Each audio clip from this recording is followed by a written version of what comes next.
Everybody, happy Tuesday. More importantly, happy birthday to the one and only, the hot sauce king, Mr. Bo McBrayer. Bo, happy birthday, buddy. Nice hat. I love it.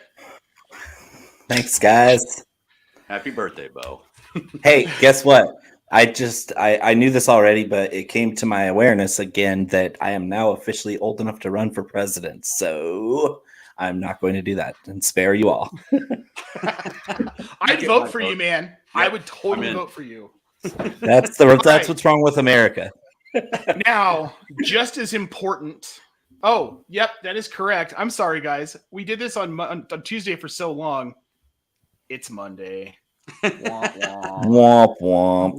Womp womp. Also, just as important, Kelly is our special guest tonight. Kelly from In Between Media. Kelly from Club Fantasy FFL. Kelly from The Commish. FF, correct? FFB. All right. FFB. How are we doing tonight, Kelly? Thanks for coming on. I'm doing lovely. Thank you for having me. I was so excited when you guys asked me to come on the show. And it's Bill's birthday, and that makes it even more exciting. Yes, absolutely. Well, thanks for joining us. It's my idea, and I'm happy. You. Yeah, I'm happy to have you right below me so I can give you bunny ears. There you go. Oh, Bo. All right, guys, we got a lot tonight. On top of it being Bo's birthday, I'm also here, Nate. Just Connor. Hi, Connor. Hi, Connor. Sorry, I got so excited to talk. All right, moving on, Connor. Yeah, we see you, Connor. I've known you for too long. Sometimes I just don't notice you're in the room. I don't know, man. I'm omnipresent, Nate. Just a thing. So tonight we have got Manhattans in honor of Bo's birthday, his requested drink of the night. We have the WGC-Dell Match Play Tournament this week, which is kind of a weird one, but we're going to get through it somehow, some way. First things first, Connor. Oh, you want a cocktail, do you? Let's do a cocktail, buddy. So, if you're not familiar with the Manhattan, I don't know how you're using the internet right now to watch us. That's just confusing. But it is a bourbon-based drink. Connor's going to make it for us. They're fantastic. If you like whiskey, you would probably just absolutely love a Manhattan. Bo, why did you pick a Manhattan? It's the bougiest drink that I order other than whiskey neat when I go out. It's really nice to be able to treat yourself sometimes. So whenever I go out, I like to not go out that often so that when I do, I can afford to just lavishly splurge on things. So I usually order a Manhattan with a top shelf sort of whiskey. I ended up doing my own with a Whistle Pig rye. A classic Manhattan is actually a rye-based cocktail. So yes. Bourbon's very popular. It gives a nice body to a Manhattan, but traditional classic Manhattan is rye whiskey. That spice really blends in well with the vermouth and the bitters. So I did mine with the rye, and it looks like Connor is a traditionalist himself.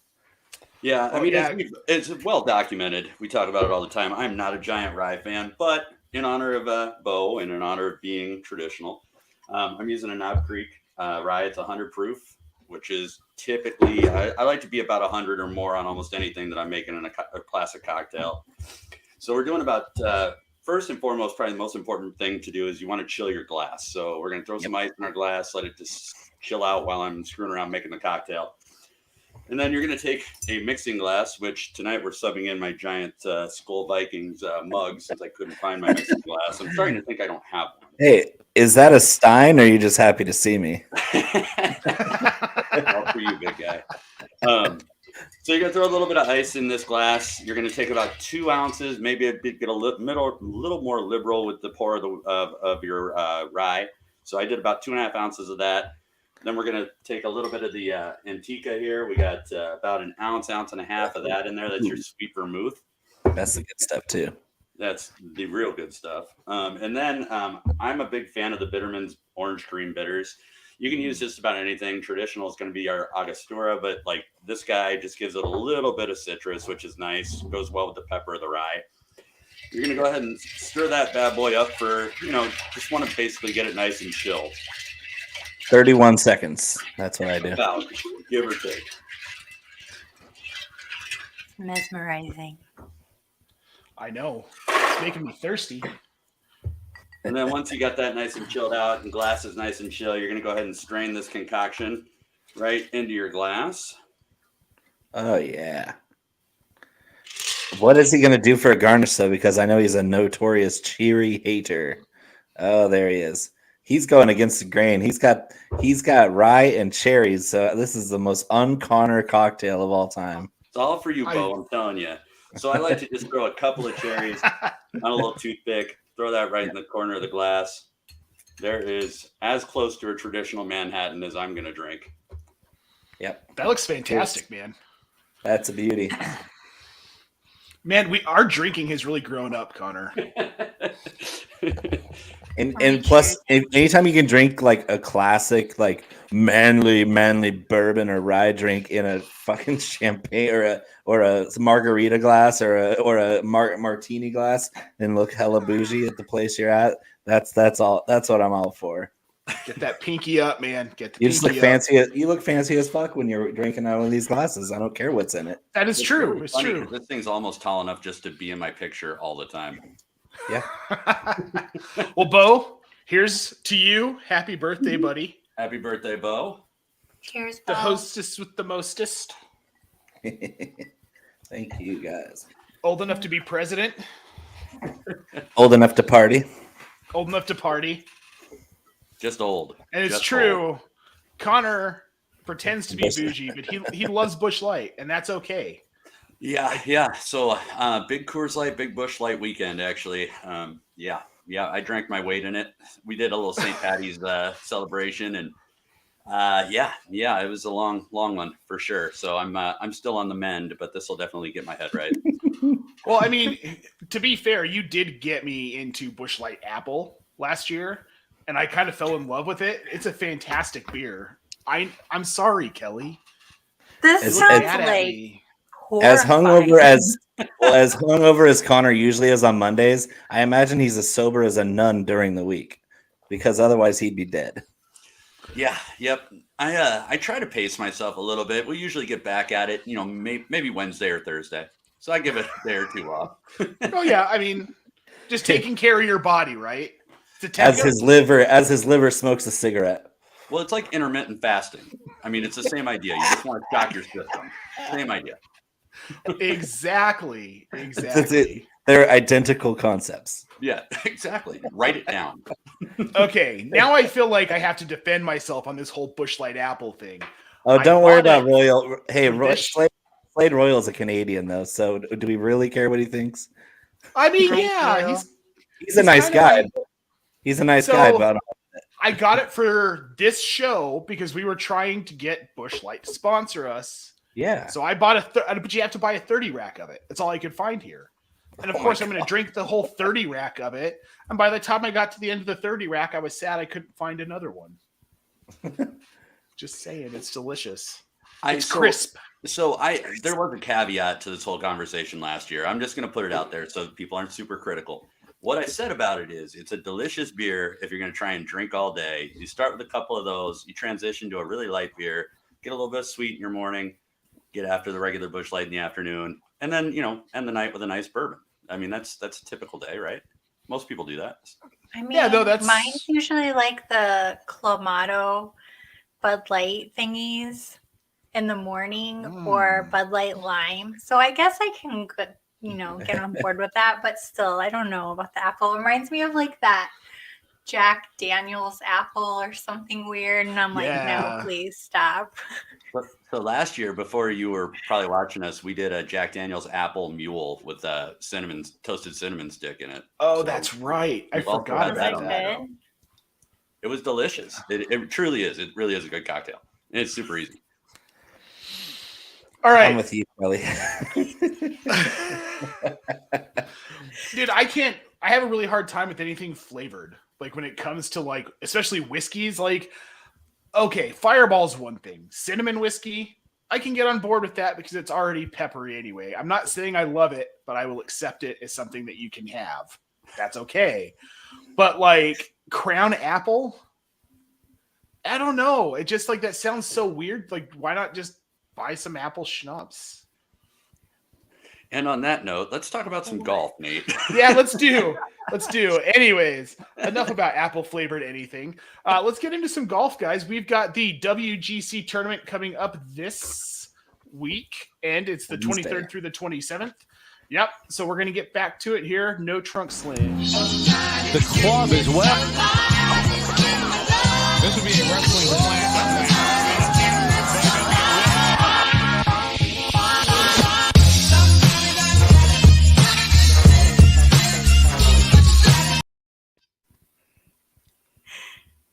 All right, guys, we're back. Let's talk some golf. Connor, what tournament do we have this week? Yep. So we got the WGC match play. There's a ton to unpack here. So we won't spend a lot of time like we normally do talking about how wonderful we are at making subpar picks. So we'll get right into the brackets and stuff. But first and foremost, we're down in Austin, Texas, Austin Country Club. It's a Pete Dye design. Par 72, you're right around 7,100 yards. We're back on Bermuda again. Probably one thing to know about this course is it's definitely a risk versus reward type of course. There's a lot to be gained by really going for it and playing aggressive, and especially in this format. Like with this format, you can take an 11 on a hole and turn around and birdie the next, and no skin off your back. So that's the nice thing about the match play format. Typically, it's really undulating, a lot of elevation change. It's going to be rare that you're going to see anybody hitting off of a flat or level surface. I would say that typically it doesn't necessarily favor bombers or plotters. I mean, anybody can compete here, from Kevin Kisner to DJ. They both won. Bubba won. Kisner, like I said, Kisner and Billy Ho are probably, again, more plotter type golf players. So you've got some grinders. What's that? They're grinders. Yep. And so those, that's just kind of goes to show you it's kind of really anybody's game. And there's, we've got the top 64-ish in the world. We've had some people drop out. We've had some people sub in, but, and then getting into the format, talking really quick because it's going to take a while to get through everything. But the format is basically Wednesday, Thursday, Friday. You're in a round robin group of 4. Whoever has the best record from those days then moves on to a knockout style tournament over the weekend. So with that being said, part of the strategy this week, especially with DraftKings is concerned, is you really need to pull up the bracket. You really need to walk through it. You want to target the ability to get about 8, or you want 6 of your 8 players to make it to the Elite 8, which is a tall task. But the biggest thing to really think about is you don't want to overlap people in brackets, and you may not even want to overlap groups as they progress through. You kind of want to spread it out, and it really is tough to do as we get into the pricing. But that brings me to the next point. DraftKings scoring is a little weird this week. DraftKings scoring basically goes, instead of birdies and bogeys, we're looking at holes won. You're getting 3 points for it. Holes halved, you're getting 3/4 of a point. If you lose a hole, you lose 3/4 of a point. If you finish before all holes are played, you get 1.6 points for each hole not played. Match won, you get 5 points. Match halved, you get 2 points. So really, we're not so focused on the normal DK scoring like we try and bake into our modeling. So this week, it's more about really trying to leverage the pricing as you go through the bracket. You nailed it, Connor. Yeah, except for it's a par 71, so you screwed up. What did I say? 72, probably. Yeah. That's I come just on. want to hear you say undulating again. Because Undulating. they say that word all the time during the match. It's so undulating. There's so many undulations on this fairway. The fairways here are undulating. So anyways, getting into the stats that I looked at, I actually did birdies gained, eagles gained, bogey avoidance. I looked at approach, overall tee to green, and then I actually weighted proximity from 150 yards in. Kind of heavy this week too. That's where most of your approach shots are going to be coming from. And if you look at the overall length of the course, all the par 5s are gettable in 2 by some of the bigger hitters, some of the shorter hitters too. So that's why the eagles gained is in there. Just looking at the guys that are maybe able to execute an eagle here and there. And like I said, I don't think that length is necessarily going to be a huge advantage here. I think it really is more about that second shot. Mm-hmm. Man, that's a mouthful. So, I'm looking at this a whole different way because you said something really important about the golfers in this bracket, and especially in the round robin where you need wins to move on. You need to beat the guy to move on, and it's different from before they went to Austin Country Club a few years ago. It used to be a straight just 64 golfer bracket, and now it's 64 with group play. It's all like the World Cup format where you have the group play, then you have the knockout rounds. So you're going to have the aggressive grinder type golfers. And because there's no birdie or par scoring or like that with standings, is you're going to want to get guys that are going to be the hyper competitive, fiery, the guys that call other people out on Twitter kind of guys. Those are the guys I want to target here because they're the kind of guys that a man-to-man, like Ian Poulter gets under everybody's skin. The dude is nails in match play. Absolutely unbeatable. So I'm looking for those kinds of guys that are fiery, they're competitive, and they don't exactly like the golfer next to them or in front of them. And so I'm going to bank on the ability of them to just be themselves and to compete at a high level when it's just them against one other golfer. It's a whole different ballgame in match play. That's why I love this format and I love this tournament because there's an actual personal edge here. Instead of just saying, I'm going to look at the data and figure out who's strokes gained around the green. So this talk about personality. Yeah, this is every bit personality contest here. So I filled it up with Kisner because he's just lit it up at this tournament with the runner-up and a championship here. Tyrrell Hatton is red hot right now, and the Englishman he's basically Ian Poulter's protege. And the dude is out there throwing clubs, breaking clubs. I like that guy in match play. Give me Tyrrell Hatton. I have a couple others I'll sprinkle in later, but Taylor Gooch, he won my affection by clapping back on Twitter at people that made fun of his really bad round a couple weeks ago. I think Taylor Gooch could win this damn thing with how much pent-up anger he's got. So, Kelly, what are your thoughts on the tournament this weekend? I'm really excited.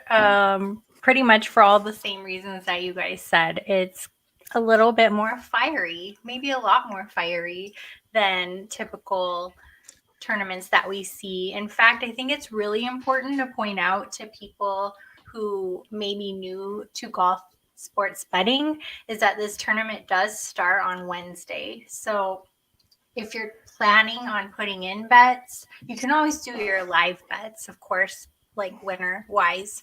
But if you're planning on putting in lineups, it's really important that you get them done Tuesday because Wednesday they are off. They're gone and you can't do them. It's over. But I'm really looking forward. Gooch as well. Been a favorite of mine for a few weeks. So pretty excited to see him play. I'm not getting off the Hovland train, Bo. Still on board there. He fits the model, though. He fits the model. He does fit the model. One that I really had to look into was Maverick McNeely. First alternate, he's in. So that could be really interesting because he's an alternate, because he's like, shoot, I'm in. This is the big show. So that one might be one to look out for. Yeah. Andy's in a bracket that I think is pretty manageable, and Kevin Na withdrew too, and he's in the same part of that bracket. So Kevin Na was like petrified to even compete in match play. Well, it's like McNeely and we'll get to it, but yeah, it's like McNeely and Neiman and somebody else. They're all pretty evenly matched in that part of the bracket. Yeah. All right, guys, do you want me to bring up the bracket real quick? Take a quick look at that. Pop it up there. Wow. So this is what we've got. Oh yeah. Bo, do you want to talk about this a little bit, like favorite matchups, kind of? Well, if we're talking about betting, it's really important to figure out that you don't want certain guys to win that are in tough brackets or in unfavorable matchup sequences. And for DFS, you don't want to have a bunch of guys from the same area of the bracket because then you're just competing against yourself. You're not going to have much chance to move on and maximize your points. So I am trying to get one guy from each quadrant as my core and then sprinkle in a couple sleepers from my lineups. That's why it's a lot different this week, is we don't have a full 150-man field full of random prices and everything. So throw the analytics out the window. This is all about feel for the golf and throwing out the ideas and basically penning the narrative of what you think is going to happen in this bracket. Because in match play, anything can happen. We've seen it every couple of years in the Ryder Cup. Is a different golfer comes out of these players for match play format, and if it's the same golfer, they're probably going to lose. So yeah, Gooch is facing Webb Simpson, and then he faces the winner of Paul Casey and Matt Hughes. I like Gooch to move on at least a couple rounds before he has to face Hatton or Westwood or Sergio. I don't think Wallace has any chance against Hatton, but that's going to come down to he's going to have 2 wins before he has to face one of my other favorites at the end. So yeah, at the top left corner, I'm looking at Tyrrell Hatton and Taylor Gooch. At the very top there, Sung J M and Russell Henley. That's an upset alert for me because I don't think Sung J M at 23 years old has got that competitive fire in him quite yet. He's going to have to develop that from experience. So watch out for Henley to upset him. And then McIntyre. What? I think you got an old bracket. I'm looking at the official one. Go figure. I tried to do something last minute, put up the wrong bracket. So I'll narrate it through for you. How about that? All right, good job, Nate. Let's do that. We tried. I tried, guys. Come on. I was like, "Where's my guy?" I'm sitting there going, Henley and M. Wait a minute, that ain't right. All right, so in our top corner, the first part of the bracket, you got John Rahm, Patrick Reed, Cam Young, and Sebastian Munoz. John Rahm obviously is the number 1 seed in that group, but I'm telling you, man, I'm going to keep riding this Cam Young train. I'm all about Cam Young. I love his price on DK. I don't see any reason why he can't keep going with how he has been. That's a rough draw, though, man. Because Munoz is on fire right now. Munoz is literally on fire. He's got smoke coming off him. The dude he's scoring super low on weekends, so he's a show up kind of guy. And then if he wins, if Cam Young does somehow beat Munoz, he's got John Rahm sitting there. I like the golfer. I just don't like where he's sitting in the bracket. The bracket's tough, man, for sure. But John Rahm's not been playing tremendously great. And I realize that can flip at a moment's notice. And Rahm is probably the fieriest dude on the tour. I mean, really. So, I mean, I like the intensity he's going to bring to it, but I mean, just kind of looking where he's at. I mean, he's not putting well. His approach hasn't been great lately. If I'm worried about anybody in that bracket, I'm worried about Patrick Reed coming out of the anesthesia and competing, because that's what he does, man. I mean, and dude, you were talking about it. The guy's just kind of a prick. He wants to fight and he wants to win. So I'm more worried about. He will literally do anything to win. Anything. Like the dude was even like when they had the rain delay at the Honda, he was like, "Oh, it's like I'm in a bush," and then the horn goes off, and the horn goes off to come back, and he's not in a bush anymore. You're like, what? Oh, it's Patrick Reed. I should have known. He's just going to start bringing an actual shovel for sand traps. Yeah. Like, oh, this part of the sand trap is standing water. So moving down to the next one, I suppose, is Brooks Koepka, Shane Lowry, Harold Varner III, and EVR. So whoever moves out of this bracket is going to be facing somebody from the previous one we were just talking about. Shane Lowry all the way. I'm Lowry all the way too. I'm going with Varner on this one. Yeah? Yeah, he's been playing he well. He folded like a lawn chair last weekend. No, I mean, okay, maybe. But in general, I feel like he's been playing better than he normally does. And I think he plays well on this course, if I'm not mistaken. So and that's how I picked Stallings as well last week, is like course history does come into play, I think. Yep. No, I agree. And Varner looks good. I mean, he really has looked good. And I think this is, again, one of those situations where the Varner blow up holes or the Varner folding like a lawn chair type holes, I don't think it matters so much. And he's one of those kind of flow type of humans. So, I mean, he can maybe just brush it off and, And match play, you throw a snowman out there, and it's only you lose one hole. That's it. Absolutely. Next one: DeChambeau, Gooch, Westwood, and Bland. Oh man, Gooch got that one in spades. Mm-hmm. No argument. We can move right on to the next one. DeChambeau's gonna be down 5 and be like, "Oh, this stinks. My hamstrings and my back hurt." I'll bet you money. Well, maybe not. I'm not that confident, but I would be surprised if DeChambeau plays the whole thing. That's a lot of golf leading up to the Masters, coming off an injury. Like I would be surprised. You know what, Connor? Nobody talks about his health issues but him. Okay, I don't know if because nobody cares interview or not, but he only talks about himself, and nobody else cares. I'll tell you everything you need to know when you need to know it. Yep. Moving right into the next one: Dustin Johnson, Max Homa, Matt Wolff, and Mackenzie Hughes. Man, Max Homa, who wouldn't take our invite to come on the show, along with Kelly. Yeah, so DJ is going to cakewalk through this group.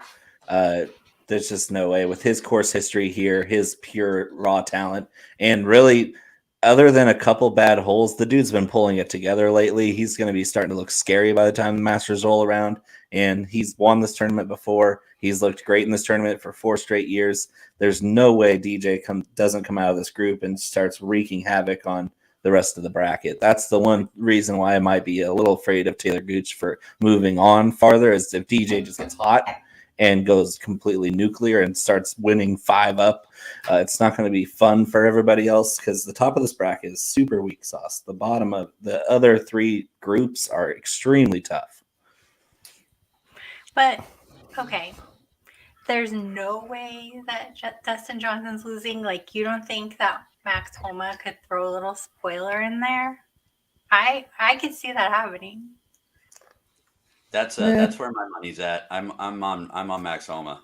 He's trending in the right direction. I'm with Nate. He didn't respond to our many requests to come on the show. So I'll go with the guy who doesn't say anything at all, and that's DJ. He hasn't shot us down and hurt our feelings. The dude's a mute, so I mean, he probably either shook his head at his phone like he read it and no, I'm not doing it, and he didn't respond because he just said it to himself. But Max Homa, the dude's super active, and we get nothing from him. We get crickets. It was intentional. It was an intentional slight. Both animosity aside, here's the key thing. Since this is a DFS show, here's the key thing I'm looking at here. This is a good leverage spot. Dustin Johnson is above 10K. Max Homa is at 7,700. I think Max Homa has just as good a shot at getting through this foursome, and I think that's a spot where, you know, when you start to look at the top of the board, you want to pay 10K for DJ, or would you rather go up to 10.3 for Hovland or 10.5 for Morikala? I mean, you're kind of in a realm where you've got some better performing players at current. I'm with you. I like DJ a lot for the Masters. I don't like DJ a lot this week. Yeah, agree to disagree. That's usually what you say. It is your birthday. All right. Moving along. Moving on. Scotty Scheffler, Fitzpatrick, Fleetwood, and Poulter. Oh, man. Poulter and match play. Pulse. I'm going to go against you guys just a little. I love Pulse too. I like Scheffler, man. Scheffler is the hottest golfer on the planet right now. He competes it's going to be a good bracket to watch. And Fitzpatrick is playing really well too. And believe it or not, if you look at what Fleetwood's been doing lately, Tommy's been solid. This is tough. I'm taking the 2 Englishmen, even though Scheffler's a super popular pick. I think he's going to be ultra chalky. And I don't know if he should be because he got the group of death here for match play. You got 2 Englishmen and Matt Wolff, who's a fiery competitor who's as streaky as all get up. And if Matt Wolff gets hot, man, you got no chance. And you're looking at Scheffler, it's like, yeah, he's playing super well, but that's a really rough draw for him. Like 2 guys known for match play, and then another guy who's a wild card. Like, I don't expect Wolff to come out of here because he's in the group of death too, but that's a draw. Or not Wolff, sorry, Fitzpatrick. I knew who you meant. Yeah. He got 3 Englishmen. He got 3 Englishmen in his group. He's screwed. This This would be the one that'll like go to a playoff or something. I'm telling you, this group is too evenly matched. I feel. Death. And for DFS purposes, I know it's a gamble, but this might be one that I avoid because I don't know that anybody from this foursome wins this thing, and so they're gonna beat up on each other. That's for sure. Yeah, I think it's going to be a rough weekend for whoever gets out of this group. Man, they're gonna be playing a lot of holes. Yeah, you're not gonna get the bonus points for the extra holes for the holes not played. Yeah, this might be, and it's an unpopular take. From what I've heard so far, a lot of people are on Scheffler, but I think it's going to be a brutal Wednesday, Thursday, Friday in this group. Oh yeah, I'm with you there. I mean, Scheffler, I don't know who he pissed off at the PGA Tour, but yeah, you get 3 Englishmen in the first group of a match play tournament. That's rough. Those guys play match play for fun in England, and there's nothing fun to do in England, so they just do match play, and there you go. I was just going to say any European, any U.S. player on a European heavy round is going to be in trouble. Agreed. I agree, and Poulter, like we've all said, Poulter's just some match. I mean, I think he's like 24-13 or something in this tournament. It's just stupid. Yeah, and Tiger was like over 500 for his career in the Ryder Cup in match play, and he's still he's second best all time in winning percentage because guys have their ups and downs. And Poulter's just like, oh, I got a 25-footer to win the match. All right, it's going in, and it always goes in. So our next one that we've got is Tyrrell Hatton, Daniel Berger, Siwoo Kim, and Bezuidenhout. Do you skip Billy Ho's group, though? Oh, I did. I'm sorry. Well, let's go back up to that one. So Horschel, Peters, Hoagie, and Lee, who I don't know real well. I don't know a whole lot about him. He's obviously the Panda. He's the Panda. That's the Panda? No, it's not. KH Lee, yeah. No, that's not KH Lee. Is it Danny Lee or KH Lee? Min Woo. Who's Min Woo? That's what I'm saying, man. Andy's Australian. I don't know. I think it's probably Will. It's probably Will Ferrell. It's a creative player. Just made up. So I don't think he's going to win the group. I'm still trying to figure out how he got in this thing. He was 115th at API, 103rd at Genesis, 90th at the Pebble Beach Pro-Am, and 35th in Dubai. How did he get in? So he's a miss your cut special, and he's somehow in a tournament with a bunch of studs, the top 65 in the world.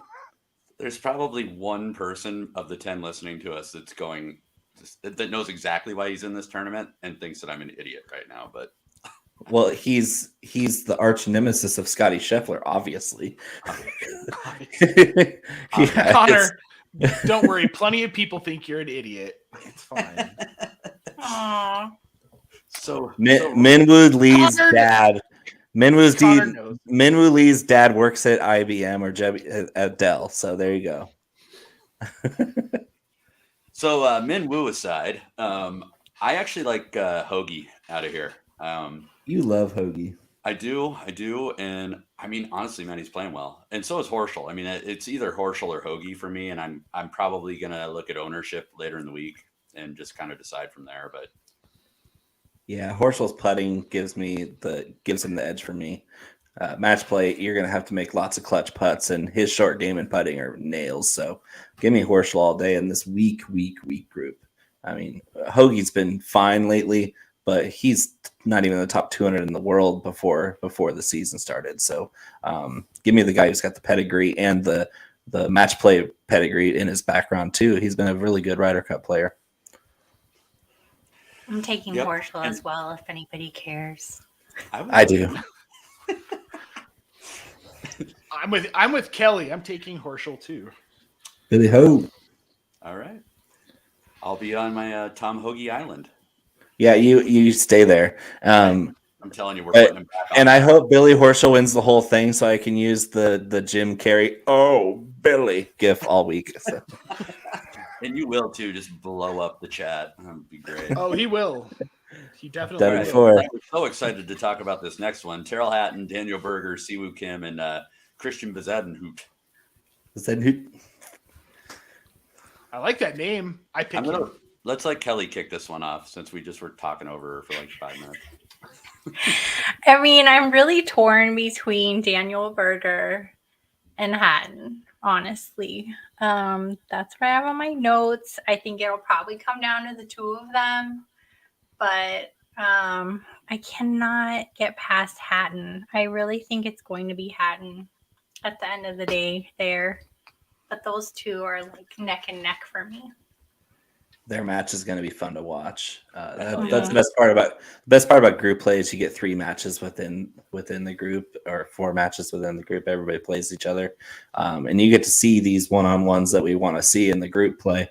That match is going to be a war between Hatton and Berger, 2 of the best competitors out there. Tyrrell Hatton is literally on fire as well. He's been at the top of every leaderboard lately. Even if he breaks a club and gets a double bogey, he's never out of it, especially if you only cost a hole out of it. Give me Hatton all day. In the group, in that match, it's going to be really interesting to see who comes out ahead. Siwoo Kim's a sleeper in this one. This is a really, really tough group, too, because Christian B has been pretty solid as well. Yeah, I'm with you guys. I think it's Hatton. Hatton's got the killer instinct, and I mean, at Berger's playing well too, but to your point, Bo, Hatton's just been on fire. I mean, going back to before the beginning of the year. So that dude just makes birdies in his sleep. He wakes up and then he makes more birdies. So give me that guy, because it's really tough to beat a match play guy who just keeps making birdies. To Royal Slade's point, I mean, other than Min Woo Lee, all of these players are good. It's not like we can say someone's terrible, really. They're all this is good. A very good field. Very good field. Well, yeah, it's your top 64 players, of course, but just like any other golf tournament, I mean, people are trending, and that's why you look at some of the results, and that's why I'm saying to Bo's point, like, do I think Tyrrell Hatton is a better player than Daniel Berger? And just as a general statement, I don't know. I can go either way on that, but which one's playing better right now? I think it's Hatton, hands down. Yeah. And he's English, so there you go. That's analysis. Out, you're going to get a beep track on him somewhere over the weekend. I mean, they'll get him on a mic somewhere. Oh, I love it. He speaks his mind. So last side of this part of the bracket, we've got Cantlay, Seamus Power, Mitchell. The Irishman. That's a sleeper pick for me. Seamus Power, man. That guy's really one of those fiery guys out there. I mean, he's an Irishman. He's gonna be out there pounding, shotgunning beers all weekend and still probably making birdies and eagles. The dude's an eagle machine. And this course is gettable if you're taking chances and making good shots. Cantlay is a steady goer. He's always there on Sundays. Well, we don't know if he's going to survive a match play kind of thing. He's just kind of an ice water guy. He's really, really bland, but he's very solid and consistent. And he's never down and out. And then Sung Jae is the same kind of guy where he's just really steady, one of the best all-around players in the world. But do I see any competitive fire from him, much like Cantlay? Not at all. Like, these are the two guys that are extremely great golfers in stroke play, in tournament play. But in this format, give me the hungry guy, Seamus Power. Give me Keith Mitchell even coming out of this group as a surprise, because these are all, like Kelly said, these are all great golfers in the top of their form. Keith Mitchell's been playing great. Seamus Power has been playing great. Cantlay and Kim have been great for years, but we don't know what they're going to do in this setting. I was going to say Cantlay because of his poor showing last week. He's probably pissed. And he doesn't have emotions, though. He's not pissed. But I think in this group, that's winnable for Cantlay. Yeah, I'm leaning Cantlay. I'm between Cantlay and Mitchell in this one. Keith. The only reason, again, it's just the fact that match play is forgiving with Mitchell. Like, he can have a horrible hole and bounce back. Cantlay, I think, I don't know, man. Cantlay's just a good golfer. I mean, like a really good golfer. I mean, he's as good as it gets. Yeah. But who's going to tell him he needs to make birdies to win at match play? Because he's going to be out there like middle of fairway, middle of green, 2 putt, middle of fairway, middle of the green, 2 putt, Oh, dang it. One of my one putts went in. Oh, well, I'll take a birdie here. That's Cantley. He's a robot out there. And so, yeah, he might be emotional on the inside about playing terribly last week, but that's recent form that I don't want to see in this type of tournament. So I'm going to fade Cantley. Interesting. Okay. Agree to disagree, Bo. Oh, you can do that on the show. Kelly and I will be laughing at you on Sunday. Oh, most likely. Yep. All right, we'll pop over to the other side of the bracket. So starting out in the top, we got Morikala, Kokrak, Garcia, and Bobby Mack. Whew. That's another tough group, man. These are all tough except for the other ones. But I really have Morikawa, something to say about that, but I think you might be saying the same thing. So go ahead. I'm just thinking that Morikawa got stuck with Sergio, who is another Ryder Cup excellent player, and McIntyre, who's Scottish. This is, I mean, you got two Ryder Cup guys for the Europe team against Morikawa, who's another one of the steady goers. I'm a great ball striker. I'm great at this, great at that. He's basically a more interactive clone of Patrick Cantlay, and he's up against it in this group. I don't think Kokrak has much of a chance here, other than being a birdie machine and dunking about 13 balls in the water on particular holes. But Sergio and McIntyre in that group, that's really tough on Morikawa. Sergio is playing really well lately too, so counting against him in a match play group like this with an unproven superstar in Morikawa, and then McIntyre, who's just a steady goer, but he's really tough competitor in match play situations. I might lean with the two Europeans here at the lower seeds. I actually don't mind the Kokrak play here. Maybe DFS price wise, he's cheap as hell, but for good reason. I think I see this as a leverage spot. I think Garcia is going to be really, really popular, and he's already all over everybody else's like feed and show and everything else. I mean, and rightfully so. Garcia shows up super fiery. He's driving the ball well right now. He's actually gained putting last week for the first time in like a decade, which is a miracle because he sucks at putting. 100%. So it's scary to fade Garcia, and this may be another part that I don't play much of in DFS. This part of the bracket, there's too many things in there that I don't feel confident about getting to the second round. Especially this next group that we're about to cover. If you're picking a guy to come out of the group at the top there, then you have to answer to whoever comes out of the next group. And that's a scary part because this next group is nasty. So the next group, moving to that, we've got Abraham Answer, Webb Simpson, Brian Harmon, and Bubba Watson. Good luck. Good luck in that one. So I like Bubba plays amazing at this tournament, though. He does. And I always root against Bubba, and let me tell you why. Because here we go. Get him.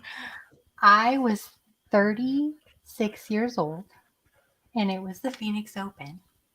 And his people called me, and they're like, hey, we need people to follow him around and tweet. You're really good at that. Can you do that for us? I'm like, sure. And they're like, okay, how old are you? And so I'm like, 36. I'm sorry, you're too old for us. You look a lot younger. You're too old for us. So yeah. Yes. So I always root against Bubba because why? Said you're too old. Your entourage. If too old to tweet. Too old to tweet for Bubba. I'm forever holding that against him. So he was not coming out of that group. I don't blame you. I probably would.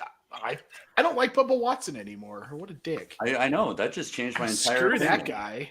Yeah. And You'd be like, hey, go. What is that? Really bad hair? He has really bad hair. Terrible. And his name's Bubba. Like for a guy as tall as Bubba Watson with all that body hair, he's got no muscle definition either. He's got like string bean arms, and I don't know how that's possible. The dude he's weird. He's weird. So I don't like weird people. I'm going with Answer. Yeah. Answer. I'm gonna go with and talk about a guy that's on fire. Abraham Answer he's as good as it gets out there right now. Shot making, creativity. Webb, both. Answer does mean tequila because he's from Mexico. So yeah, Viva Mexico. Yeah, actually, him and Mark Wahlberg. I know Nate agrees with that. Oh yeah, duh. You know that, don't you, Bo? What's that? Him and Wahlberg own a tequila company together? Yeah. Oh, okay. I didn't know that. What tequila company is it? Oh, why am I drawing a blank on it right this second? Come on, you used to. I forget the answer, but it's a small craft distillery down there. But interesting. But he invested with Wahlberg down there. So yeah, he doesn't. Yeah, he doesn't make it physically himself. He doesn't go out there in the agave farm and cut the agave. Oh well, but yeah, his money is involved in the tequila business. So Royal Slade confirms. Yes. All right. So somehow it always ends up back to alcohol on this show. Well, Abraham Answer is alcohol, and he's our favorite. And we both have ties to Mexico, so we should love him anyway. That's true. Okay, so moving forward, Connor. All right, we got Louis Oosthuizen, Paul Casey, Corey Connors, Alexander Norton. This one's so hard. Poor Corey Connors. He gets stuck with €3 when he's playing like shit. See ya, Corey. Bye, Corey. Nice knowing you. Actually, if you just want to leave your clubs at home, you can just spectate. We'll get you a player pass. I think he's from Texas too, so he doesn't have to go anywhere. No, he's Canadian. I don't know. Maybe he lives. Is Connors Canadian? Yeah, he's Canadian. I get him mixed up with Burns for some reason. Just plain ass white guys. So my pick in this group is actually Alex Noren. I like where he's trending at right now. He's had some downtime, but he is starting to show some signs of life.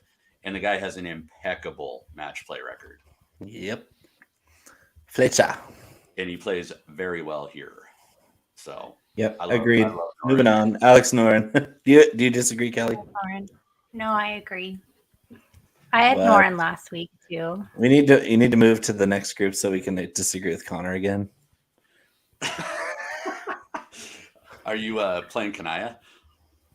All right, so I got Schauffele, Finau, Herbert, and Kanaya.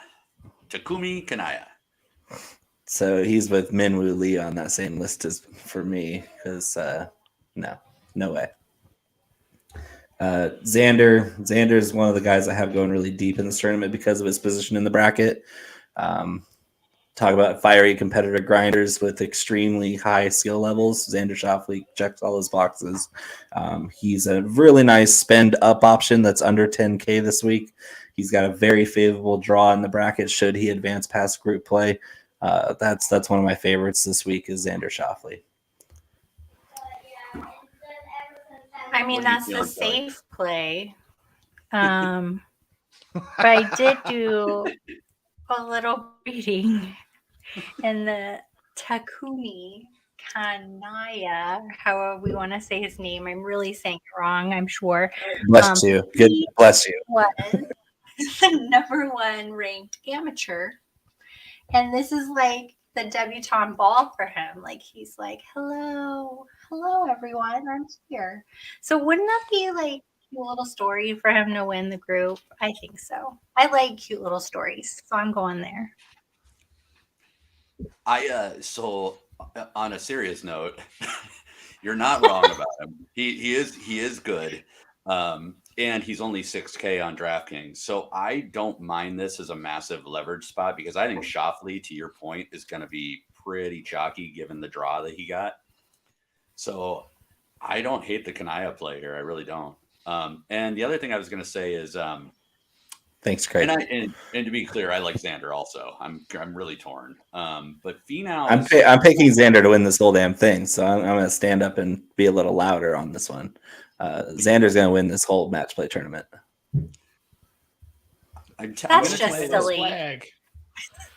Hey, and what are you saying? 15% chalk in this kind of setup? I'll take that all the way to the bank. Because if I'm at 40, if I'm at 35, if I'm at 30% exposure on a guy who's at 15% chalky, I'm still only twice as exposed to him as the rest of the field. So I'm still fine there. I'm not completely off my rocker here with a guy who's priced appropriately, who's playing well, who is also a really good match play player. No, for sure. I just hear me out on this, and then we can move to the next one. But for me, whoever comes out of this part of the bracket faces Norton next, and I actually like Norton to win that too. So to me on DFS, I don't want to burn the coin on Schauffele because I don't see him getting past the next round. Personally, I don't like when you're sober, Connor. You need to pour another drink. Dude, I'm double fisting over here. What do you want? I would just double like to fist say, faster. out of all the discussion that we've had through all of these rounds, you're picking Schauffele to win after we've just talked about Pultz and Hatton, and you're even pulling a Lowry out of the hat. And yeah, watch me.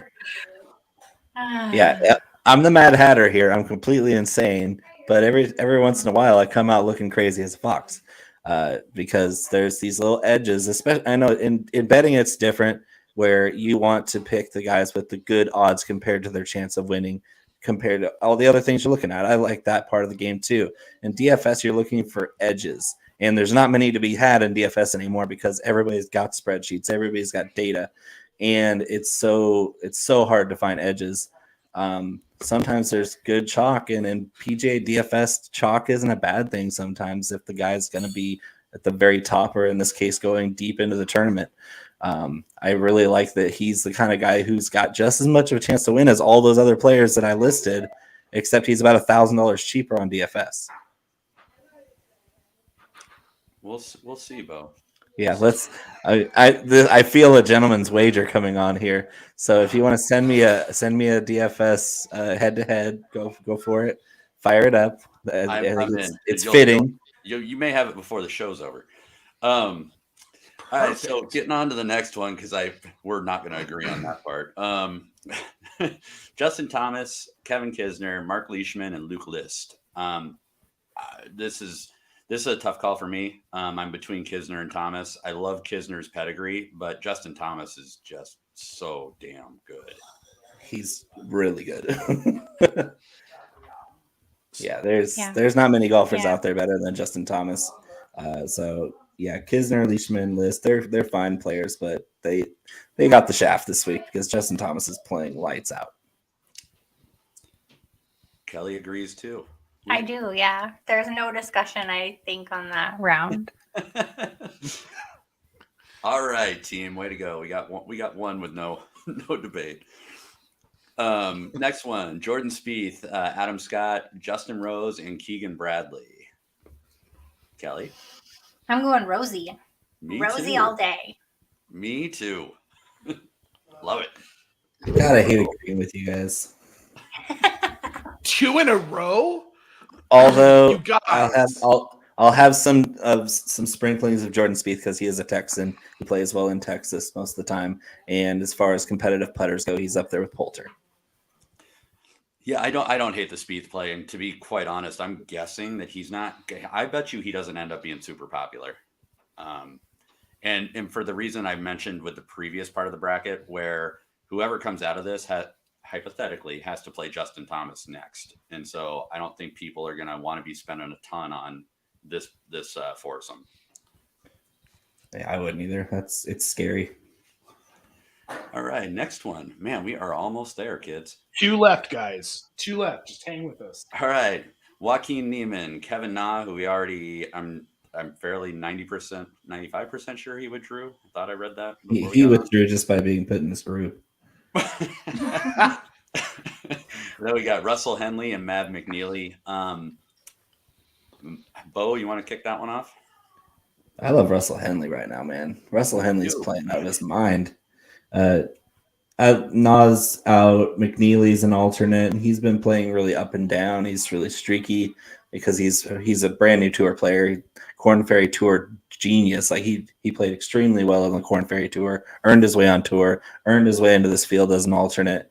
But Neiman kind of fell off after his really strong win a few weeks ago. He's been really erratic off the tee, which has really killed his game because the short game's so good. Russell Henley, man, that dude has no weak spots right now, and he's not going to be popular. He's not going to be all these things, and he's going to be really affordable on DFS. So give me the Russell man. Permission to call him Rusty Henley. Permission granted. Hey, that's refreshing for Nah. So it's not a back problem, it's a baby problem. So that's good. Good job, Kevin. Not a problem. It's something. I mean, it's something. All right. It's not like he had the baby. He's just being Kelly, a good husband. What do you think on this one? Did you know, throwing in this little tidbits that I like to find, that Maverick McNeely was supposed to be the alternate in the Punta Cana tournament with Drew, and now he's in this one because Genius. I don't know if you believe in the stars aligning, but Fate. there's that. Plus, his name is Maverick. That's kind of fun. So you may or may That not is know fun. this yet, but Nate's favorite PGA player is Mav McNeely. It is. I Because did of not his know that. Yeah. For one reason and Wow. one reason alone, his name. Yeah. Maverick. It just reminds me of Sarah Palin. So I like Henley and I like McNeely, and I like McNeely on Bermuda especially. So it's 6,200 on DraftKings. McNeely may be a solid play here, and I like that he advances to face what I would perceive to not necessarily be a tough challenge on the next round as well. So I'm with you there, except for I think that the next group is slightly stronger than the group he's in. The group he's in is pretty cupcake-ish. I mean, we have a lot of strong groups here. The second to last one here with Neiman, Nah, Henley, and McNeely is really weak sauce compared to the other ones. And we'll go right into the next one then. Victor Hovland, Will Zalatoris, Cameron Tringali, and Sepp Straka. And where I was going with that is, depending on how Hovland is playing, Hovland, I think potentially is going to be the number one player in the world, in the not too distant future.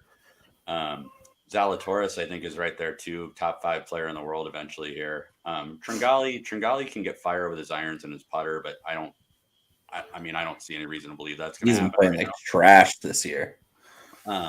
Sepp Straka is the sneaky one, and not necessarily the sneaky one, but I think he's the one that's going to go kind of under the radar. And if you kind of look at what he's quietly been doing this year, the dude's playing really, really well. And he's at the very tail end of this field in terms of, overall golf rank. So I kind of like Sepp Straka versus McNeely for the next round. And I actually kind of maybe give the nod to Straka to get through that too. It's going to be a tougher fight. Give me Will Zalatoris.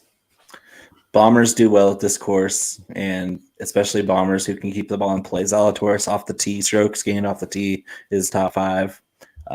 Give me Will Zalatoris all day, every day. Hovland is streaky as hell, and he's not exactly mentally strong. Like he's like an early John Rahm, where he's very up and down and tends to lose his cool with a bad hole, and then you're in match play, you do that and you're pretty much done. So I'm not a huge fan of Hovland in match play, even though he's very capable of running off and just taking this whole thing if he's playing well. But if he's not playing well, he could be a first round exit and be like, well, what happened to Victor Hovland? But Zalatoris he's a cool customer, and he plays well. He hits the absolute snot out of the golf ball. And he was in Happy Gilmore. Yeah, the caddy and Happy Gilmore. What do you think, Kelly? I like what Connor had to say. I'm on the Hovland train. I really like Hovland. But if anybody was going to sneak in, it would be Sepp Straka because of the way he has been playing for the past several tournaments. So I'm not on board with Will Zalatoris. He's had 7 holes of championship level golf in 7 weeks. 7 holes of championship level golf in 7 weeks. And those 7 holes, he was 6 birdies coming home to win that tournament and take it from Shane Lowry. I give him all the credit in the world for that. But if you look at his metrics, you look at his scoring average, he deserves his 63rd ranking in this field. Or he's just done, and that was the end of the streak. All right, I made my $1.3 million at that one tournament, and I'm done. See ya all later. Bye. Bye. Out of this corner, man, I like Straka or McNeely. I don't know which one it's going to be, but that one of them I like getting over to face Justin Thomas to get. And I like neither. Well, since we're through the biggest part of the bracket, so we can get people out of here in a timely manner. Because that's always been our concern. Who do you guys like? Who do you guys like to be in the final here? Who's going to make it? Okay.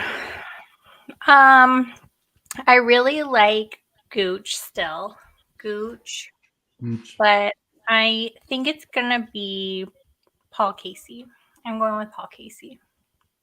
Out of left field, she doesn't mention him in the group play, but she thinks he's going to win. I did so. She did. Yeah. She did. And I did mention him in this group. I don't know if you know this yet, but Bo really only hears himself. That is very true. So we love him anyway, but I picked Paul Casey in the Paul Casey group. I think Paul Casey could win the whole thing. So that's where I'm at. Bo? All right. I have Shane Lowry coming out of the top left group.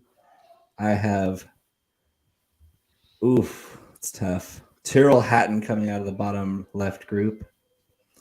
I have, of course, Xander Schauffele coming out of the top right group. The first round. And then Justin Thomas. All of those experts in match play. Yes. And then Justin Thomas coming out of the bottom right with Xander Schauffele winning the whole thing. I will see your picks and I will raise you. I have Cam Young coming out of the top left. I got Patrick Cantlay coming out of the bottom left. I got Norton coming out of the top right. I got Justin Thomas out of the bottom right. And I got Cantlay and Thomas in an epic ball striking battle. Thomas coming out on top. At least you finished strong there. I'm glad you finished strong there because the left side of your bracket's a little scary. Although those kind of picks with Kelly's background, she can pull up some odds real quick on how astronomically stupid those picks are. And you could probably place some money on those bets and make a pretty penny should lightning strike you and you get lucky on it. I do not think that's lightning. That's so mean. I am so glad. 16 leg parlay that I'll just nail every part of this bracket. I don't have the bracket in front of me, but I was wondering like if we have Casey because I wanted to see Casey in there. Where does he come out at? I'm trying to scroll and figure this out. The last one we Casey. can't. Yeah. Well, he'd be going up against whoever wins the Schauffele foursome. She's pulling up odds though. She wants the betting odds. I want the betting Which odds. I think that he can definitely beat the Schauffele group. Look, my pick is Greg Norman, so that's kind of where we're Shaq. at. He's not an Aussie. He's a Shaq. You know, I will say this about Paul Casey. Paul Casey actually has a decent record here, and he's got a decent match play record in general. I don't hate the Paul Casey play, and when Paul Casey's striking the ball well, I mean, he's a hell of a ball striker sometimes, man. Like he can get it going. I'm just super bitter that Bo's not picking European. Bo will only pick a Californian to win, like that. Period. It doesn't matter if it's from NorCal or SoCal. It's going to be a Californian. Schauffele's from California? SoCal. I think so. SoCal? Yeah, that makes sense. He's LA, I think. Is he San Diego? He's from La Jolla or something rich and ritzy like that. He's from that area. And he has really bad hair right now, too. I'm not picking anybody with bad hair. At least he has hair. Like I'd just be happy wear to a have hat, Kelly. actual hair. Okay, funny story. My favorite golfer was Matt Kuchar. Like for the longest time, he has the kindest eyes. And he's the nicest guy in the world too. Oh my gosh, he's so nice. He's so like kind and nice with that. And the first time he took off his hat, I like did not even recognize who he was. I'm like, who's that? What happened Because to your you get used to seeing people with their hat on. Well, he's got that crazy hat tan line too, because he's got his hat on all the time. Like the Stuart Sink look, But Yeah. Oh man, Stuart Sink. That is a name I have not heard in a very long time. Sink played out of his mind last week too. Yeah? Yeah. He was on the board last week. Interesting. All right, guys. Well, we have taken an hour and 6 minutes roughly. Which is actually faster than I thought we were going to get through that. It was. You did say you thought this was going to be a long show. With match play, there was a lot to talk about. We had to go through 32 groupings of players. So kind of like a mini March Madness. It's all going to happen in one weekend. Really hope that we helped you out. I'd like to thank Kelly for coming on with us tonight. You're coming just back, one more right? time. Kelly, you're coming back on, right? Oh, yes. Open invitation. Open invitation as anytime. You'll have me. I'll come on anytime you want. You just pop right in. You just pop in the lobby and we'll put you on. Absolutely. We'll have a StreamYard link sent to your inbox every week. Absolutely. Just everybody who's watching, I just want to remind you can find Kelly on Twitter at Kelly in Phoenix. She is with the Commish FFP, In Between Media, obviously here. We've got Club Fantasy FFL, Women of Fantasy Football, and newly with Woodward Bets, which I forgot to mention as we started. Kelly, thank you so much. Make sure you go find her on Twitter. Bo, happy freaking birthday, buddy. Glad that we got to spend it with you. Go buy Hotbox Hot Sauce. Connor, I give you shit, but I love you, man. Cheers. I love you too. Cheers, everybody. Thanks, everybody, for tuning in. Have a great night.